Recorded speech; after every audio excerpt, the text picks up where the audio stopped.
Hey everybody, Jason Burmis here, and we've got a lot to talk about. Haven't been live since Sunday with Luke Radowski. A lot of news has been happening since then. I can assure you that the media is not talking about now. We're not going to talk about garbage, Kanye West stuff. A lot of that stuff, I'm telling you guys, hook, line, and sinker is to sell his album. He's not a dumb man. So all you people getting excited, people are getting woke.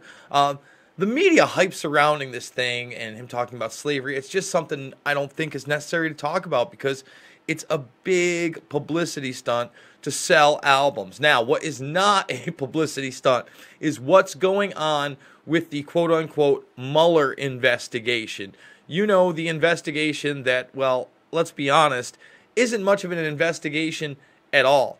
It's really upsetting because it's a fishing expedition. It has nothing to do with Russia at this point. And here's what's going down. This is probably what I would say is at least the final showdown. This was an investigation with no budget. Again, we have no idea how much they've spent on this stuff. Okay? Mueller has now been exposed as threatening to subpoena the president all the way back in March because he's getting ready to do so again. And there are leaks coming out. There were the 44 questions for Trump. Again, they're going to try to get him on a perjury charge and then impeach him. That's what this is about. This is real. So now Trump is in this position where he's going to have to do some kind of an executive order. That does seem to be the case. And, you know, of course, the left is going to cry wolf again and again and again, even though they've pretty much gone every illegal route they possibly could. That's what's really scary about this thing. They've really gone extremely illegal. They went into his lawyer's office. They're going for his business dealings. That's the reality of the situation. So, you know, here's my suggestion.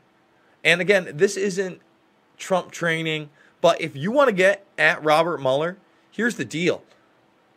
Release the 80,000 classified documents the FBI has on 9/11. Let Robert Wright and others speak so you can see what a demon Robert Mueller is. He's not your friend, left. He was never anybody's friend. He's a warmonger. He's somebody who lied about weapons of mass destruction to get us into Iraq and honestly obfuscated the real investigation into 9/11. And that's why we're going to go to this story next. A U.S. judge, okay, let's read this. This is insane. Says Iran must pay $6 billion to victims of the 9/11 attacks. Let me repeat that. $6 billion. Well, here's the craziest part about that. We know financially people that moved the money, and they were from Saudi Arabia. There's lawsuits that have been going on forever there, but we can't seem to get those passed. Tony Podesta and others represent those Saudis. But no, we can't see that money. But we can see $6 billion against the Iranians when there's been no evidence, no investigations that named Iran. And even in the biggest whitewashes out there, the congressional investigation with the 28 pages redacted, and even sparsely in the 9/11 report, if you follow some of the names, you can see Saudi involvement. But when Tony Podesta, John Podesta's bro, is representing you with his lobbyists and his law firms, well, don't worry about it, Saudi Arabia. We'll just pin it on Iran. After all, hey, the Israelis seem to want to bomb the hell out of it, and they say they've got all this information. Meanwhile, the U.S. quietly letting Afghanistan's biggest drug kingpin... Oh, one moment.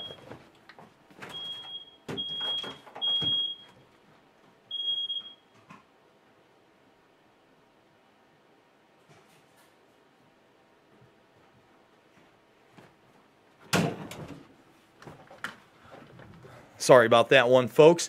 But here you go again. Here is how we play politics. We take over a nation, Afghanistan, blame it on a boogeyman, Osama bin Laden, 9/11. We all know that that's an international intelligence operation, deep state involvement, continuity of government, shadow government involvement. Names have been named. No real investigation has been done. I mean, if the president really wanted to go after Mueller, that's what he would do. He would have one of those types of investigations. But again, we're not going to see that because we haven't seen the promises of not bombing Syria. Don't get me wrong, we've given him credit on North Korea so far. But look at this. We just released this guy. Why? Because he was working with the CIA and the DEA. We're protecting the poppy fields. You can see clips of Geraldo and others.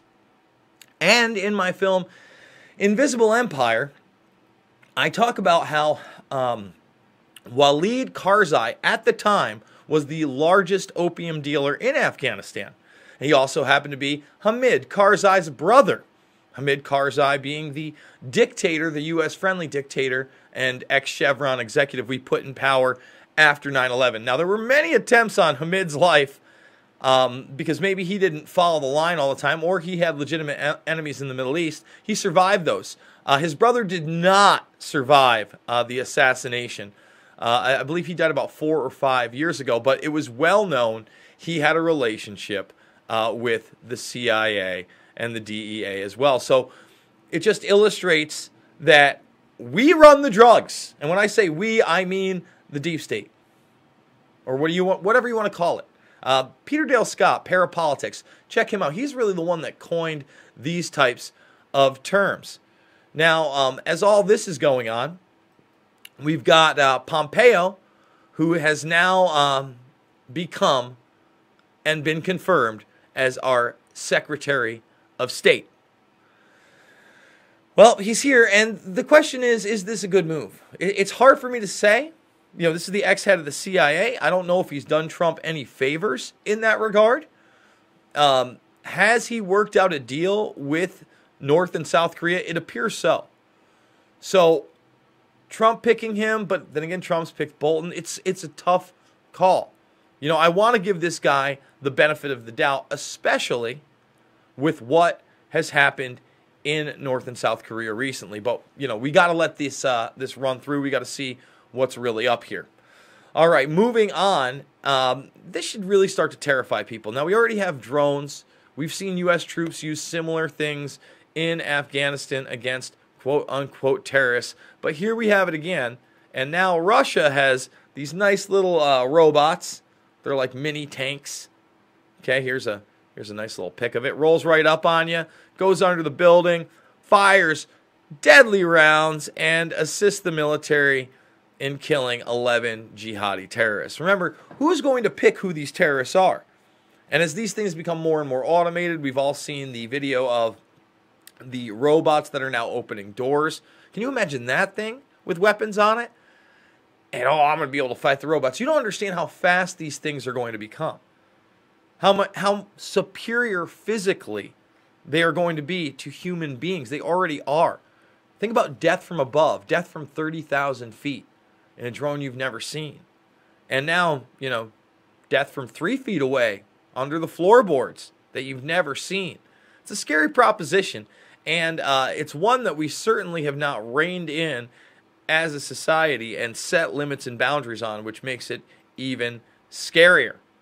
And you remember earlier I was talking about Iran and them being blamed now for 9/11 in a lawsuit, ordered to pay $6 billion. You know, here's Trump. I've been proven right. You know, Israel gives that big revelation. Luke Radowski on the main channel did a really great breakdown. If you have not seen that, go check it out. And there's going to be a small little segment of that over on Facebook as well. But it's up on DTube. And again, Netanyahu recycled the same information that everybody knew. Said that Iran had this, you know, deep nuclear program based on information that was public and everybody's seen before. And again, called for the bombing and intervention of Iran like they're doing in Syria. Remember, there are big, big military strikes happening in Syria. We got those videos over on the Facebook page as well. And Luke breaks that down. We also discussed it and showed it on the Sunday show. What we didn't show is this story here. Chinese factories are going to start employing brain scanners to stop workers' mistakes before they happen. China is the model. We went over how a social credit score is now very much a reality in China. And for any kind of subversive behavior, from walking across the street illegally, yes, jaywalking, to the wrong kinds of tweets, and then insincere apologies for those tweets to the government. They're restricting people's movement. They're not allowing them to fly. They are not allowing them to take trains, basically holding them capped. And now we're going to have brain scanners. And China is the model. People are, oh, that'll never come here, Jason. That'll never come here.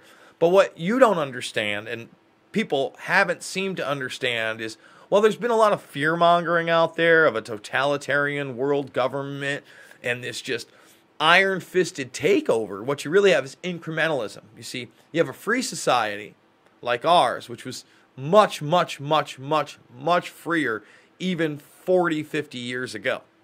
Okay, I'm not saying we didn't have our problems 40, 50 years ago. We certainly did.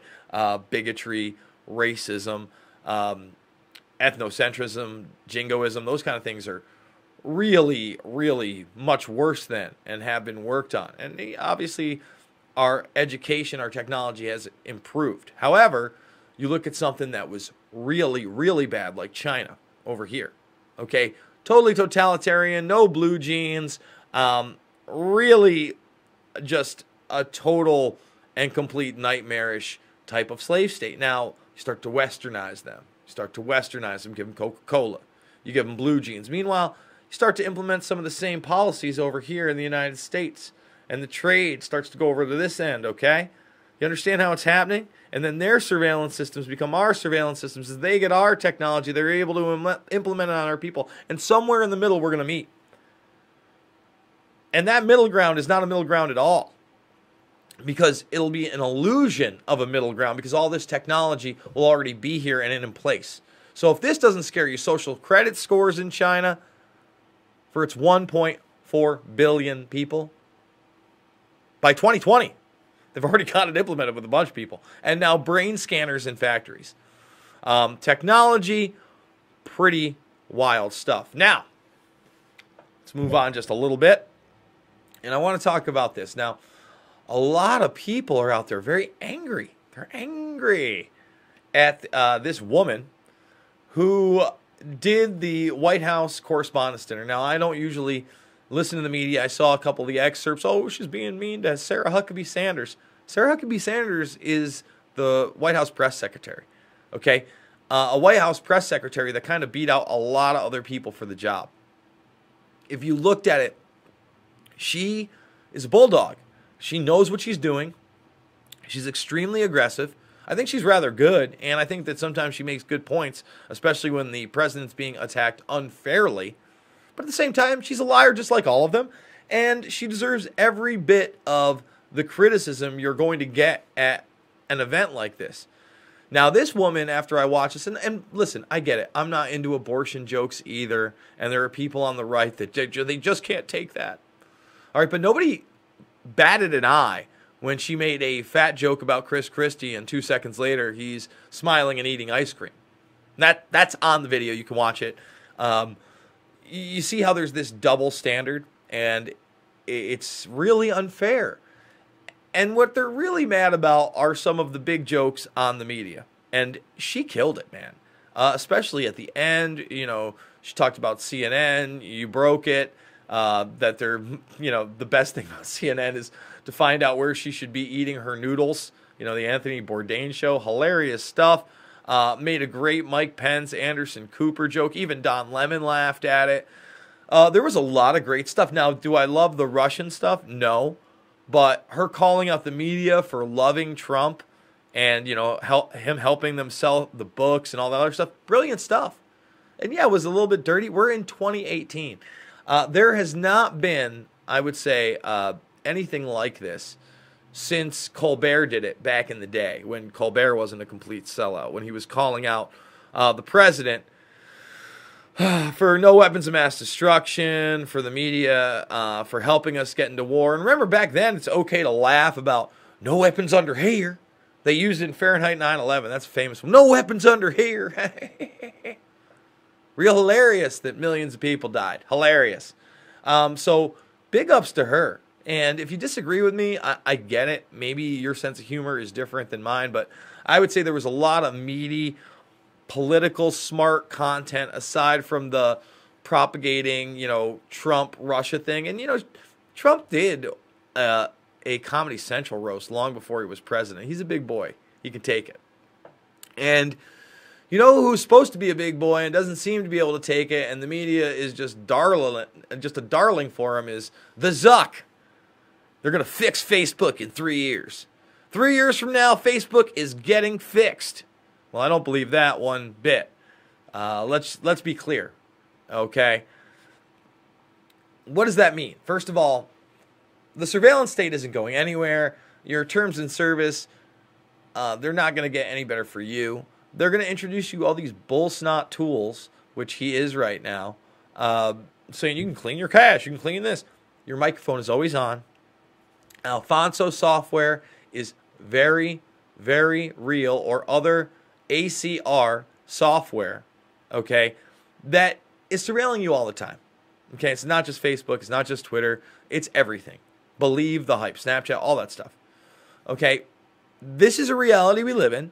Zuckerberg is not here to help you. Instead, we got this great new VR, and it's a dating app, and Facebook's being better than ever. And the media doesn't want to talk about that. They don't want to talk about the real thing, the real issue about Cambridge Analytica.